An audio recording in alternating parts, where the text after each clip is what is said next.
न्याय क्रांती न्यूज, अन्यायाविरुद्ध आवाज। नमस्कार, आपण पाहत आहात न्याय क्रांती न्यूज। देशाच्या भविष्याचा पाया रचला जातोय आणि यात तुमची साथ मोलाची ठरणार आहे। देशाच्या ऐतिहासिक 16व्या राष्ट्रीय जनगणनेला आजपासून सुरुवात झाली। विशेष म्हणजे ही देशातील पहिली डिजिटल जनगणना आहे। खुद्द राज्याचे मुख्यमंत्री देवेंद्र फडणवीस यांनी आपल्या कुटुंबासह आपली स्वगणना पूर्ण केली असून आता त्यांनी ही जबाबदारी महाराष्ट्रातील प्रत्येक नागरिकाच्या खांद्यावर सोपवली आहे।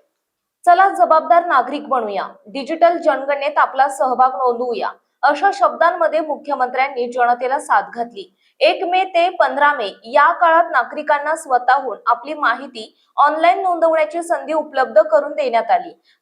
मुख्यमंत्री फडणवीस यांनी स्पष्ट केले की आपली जनगणना आपला विकास हा केवळ एक मंत्र नसून आपल्या देशाच्या प्रगतीची गुरुकिल्ली आहे। ही प्रक्रिया डिजिटल असल्याने ती अधिक पारदर्शक आणि वेगवान होणार आहे। महाराष्ट्राच्या कानाकोपऱ्यातील जनतेने, मग तो शहरी भाग असो वा ग्रामीण, सर्वांनी say.census.government.in या संकेतस्थळावर जाऊन आपली माहिती अचूकपणे नोंदवावी, असे आवाहन त्यांनी केले आहे। 15 मे पर्यंत ही स्वगणना खिडकी उघडी राहणार आहे।